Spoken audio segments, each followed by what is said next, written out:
I'm here because I am a roaring lion crying out righteousness. The big deal right now is who's going to be the first one to bring an indictment against the Tribulation Trump.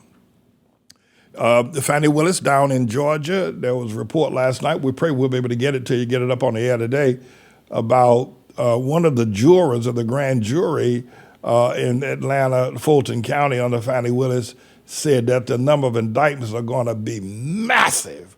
We don't have that as yet. We're working on getting that. We pray we'll have it before the hour ends.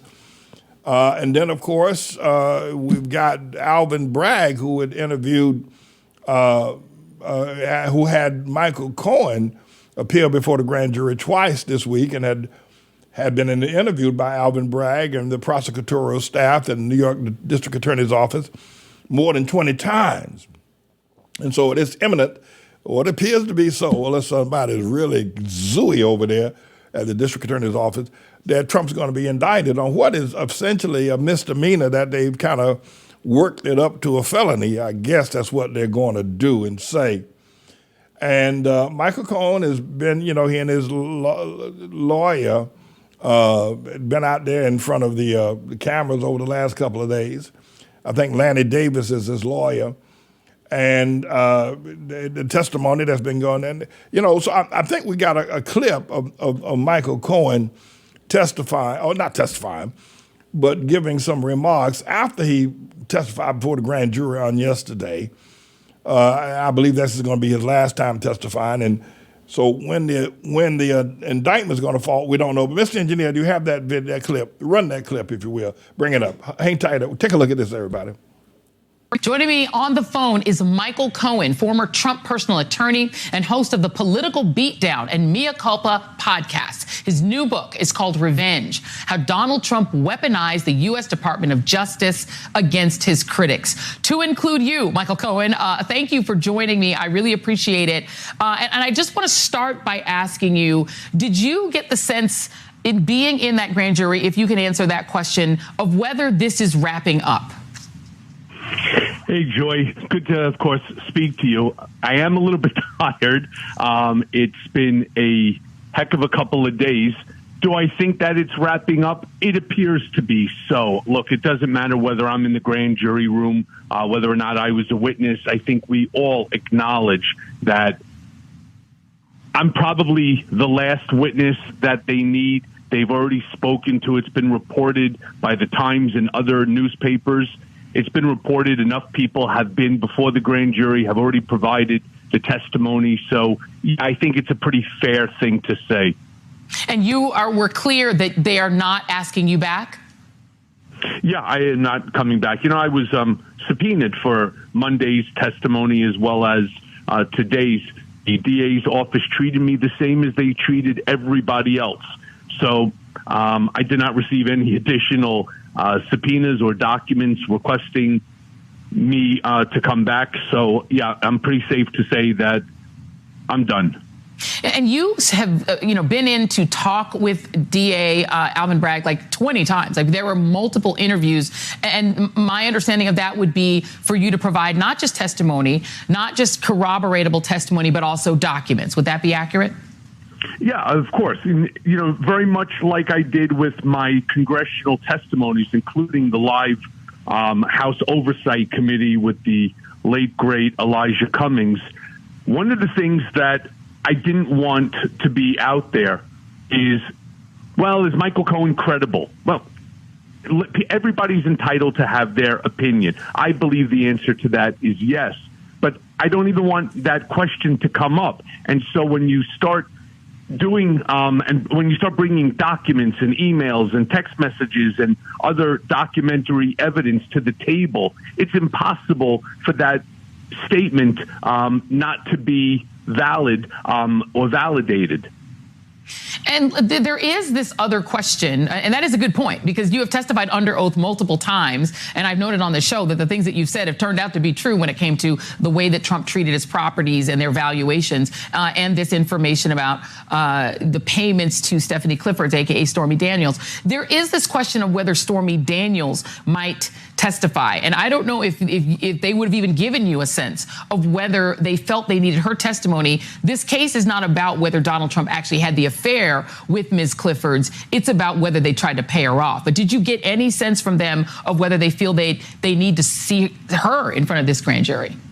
No, they're really very professional, and so they didn't bring up the topic with me, whether she was testifying, she wasn't testifying, or whether or not they were even speaking to her. You know, they are very closed when it comes to that type of information, and you got to give them a lot of credit for. They're really running the process the way it needs to be run. You know Donald Trump better than most people that I know and that have had the opportunity to speak with. Joe Tacopina, his current attorney, went on with Ari Melber and said that he believes that indicting Trump for what he did in, orchestrating this payoff with yourself and Alan Weisselberg, that will propel him into the White House. It will make him more likely to win the nomination. And he has said he'll run regardless of whether he's been indicted. Number one, how do you think he would react to being indicted for this? And number two, what do you make of Joe Tacopina's political prognostication that it will help him with his base? Yeah, so let me start with the second question first. I did see yesterday Joe Tacopina on Ari's show. He's an absolute disgrace to the profession of law. You know, you're right. I do know him certainly a whole lot better than Joe Tacopina. What I will tell you emphatically is what Joe is doing right now is he's playing to a party of one, and that's Donald Trump. He will say the most ludicrous nonsense that you can say because that's what Donald wants to hear. And obviously he's gotten the message requirement from Donald or his people. And so that's what Joe is doing. He's merely just, again, playing to an audience of one. And as I had said also on Nicole's show before, that when you're sitting across the desk from Ari Melber, when you're sitting across the desk from Joy Reid or Nicole Wallace, it's one thing you want to do it on one of these, Newsmax OANs or any of the shows that actually prefer you to say these things. It's another when you're going to have somebody now hitting back at your statements, but hitting back at your statements with facts. And that does not benefit Donald. It doesn't benefit Tacopina. And if he doesn't watch himself, he may find himself like the rest of us, myself, Eastman, Bob, and Rudy Giuliani, and a whole slew of other attorneys that have found themselves in trouble thanks to dear old Donald. There's several questions here, and I thought that was a pretty good interview. I'll give Joy that. One is that, it appears that most attorneys that go at least 2 or 3 steps with Trump end up themselves in criminal problems. And I think that the other thing that I don't see the world and America in general asking, how do we get here? With Richard Nixon and the Watergate tapes and perhaps a bunch of other presidents as well and things that they've done. I mean, come on, John Kennedy was accused of being involved in the murder of Marilyn Monroe. How far it got, we don't know. Bobby Kennedy was accused, or at least it was alluded to the fact that he was involved in the murder of Marilyn Monroe. And then to Ted Kennedy accused of, Joanne Kopechne up there in the waters off the coast of Massachusetts. But we've never gotten this far. So the question spiritually there ought to be, in terms of national questions as well, with respect to Trump, how do we get this far?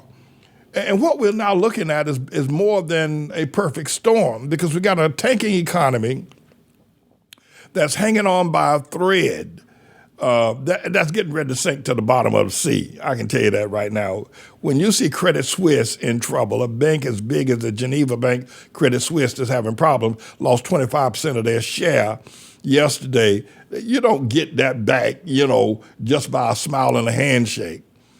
So we're looking at it, and now that if the indictment falls this month in March here in New York, and an indictment falls in April, and we can get the footage from the grand jury witness that testified, it's going to be massive, the number of people. I mean, you get Mark Meadows could be indicted, Lindsey Graham indicted, Rudy Giuliani indicted, Donald Trump indicted, and a bunch of other people we don't even know that could all be indicted in the Fulton County grand jury. Brad Rassenberger, could you find me 11,780 more votes, one more than we have? And then you got Jack Smith working on the Mar-a-Lago documents and also the connection of January 6th. With all of this going on, no one is asking, is there any word from the Lord? And I'm going to tell you, nobody's going to ask. You know, and no one's asking, how do we get here where, I mean, Trump was in office for 4 years, and the corruption and the kinds of things that were done, the number of people that have gone to jail, how do we get here? I think that we have to not just look at Trump, we got to go back to Obama. How do we get there? For whatever reason, Obama was slicker than most others. You have Obama, and Obama is a son of Satan. Still is. I know a lot of people in the algorithm types and a whole lot of people get all jittery about that, especially these racist black people. I swear before God, I ain't never seen such racist ignorance in all my life. There's black people call Obama black. He never did anything for him. Still, at least they'd have enough sense, well, we thought he was going to do something. We were hoping, so we voted for him. And that would be par for the course. You vote for somebody because you think they're going to do something. But after 8 years, he still didn't do nothing, didn't even talk like he's going to do anything. And you still going to praise him because you want to praise blackness. And the man ain't even black. But you have to go back to that, which fueled, if you will, what I refer to as a number of Japheth people saying that, you know, black people, you've gotten on my last nerve. I got a piece from Scott Adams. I'm going to ask the engineer to bring it up. And I'm pretty sure that this piece from Scott Adams can be traced back to the fact that all these black people running around, you tried to help them, you know, you gave them Obama's president, and they still are ungrateful. They're still violent. They haven't changed. They aren't talking about doing anything. And the leaders that they have, like Al Sharpton and Ben Crump and a bunch of these other people in Congress, indicates that they ain't going to get better. They start exalting stuff like Black Lives Matter. Now they got something like woke and critical race theory. And so Scott Adams, who was very powerful people in media and I saw it, said, the hell with it, I ain't trying to help him no more. And I think a lot of people are saying, this is going to get on my last nerve. Now, don't forget, I'm coming back to Trump in just a moment, but to find out how we got here with Trump and all this legal stuff going on in the midst of a perfect economic, racial storm in America, along with Russia now attacking military hardware over the Black Sea yesterday with that Russian plane attacking that drone. That was an act of war. But you ain't got that weak Joe Biden ain't going to say that. He and that other boy, Lord Austin, they ain't going to say that. Mark Milley, they ain't going to say that because they're scared of Russia. They ain't scared of Russia, they're scared of China. So all this is going on. Goes back to Obama. But I'm going to let you listen to this, this piece I did on Scott Adams. Bring it up, Miss. Take a look at this. Dilbert, the widely syndicated comic strip about office culture that appeared in 2,000 newspapers around the world. You may be familiar with the comic, but maybe not its creator, Scott Adams. Frankly, I had no idea who the guy was. Well, until he went on a racist rant on YouTube last Wednesday. I think it makes no sense whatsoever as a white citizen of America to try to help black citizens anymore. So I'm going to back off from being helpful to black America because it doesn't seem like it pays off. If nearly half of all blacks are not okay with white people, according to this poll, not according to me, according to this poll, that's a hate group. That's a hate group. And I don't want to have anything to do with them. No, how will black folk ever survive without you, whoever you are? Okay, there is a lot to unpack there. The unabashed anti-blackness and racism, but also this country's long history. So I think what Scott Adams is saying, okay, we gave you a black president, and y'all still crazy as hell. You're still violent as hell. You still ain't got no. You're not talking about anything construction. You're still talking about beating the hell out of white folk over slavery. We gave you a black president, damn it. I mean, what else do you want? And now you're talking about woke? They're talking about critical race. Now you're talking about Black Lives Matter. We gave you a black president, and y'all still unsatisfied. The hell with it. Scott Adams said, listen, that's it. But he's not the only one. A lot of other people say, y'all done got on our last nerve. And so that's how we get to Trump.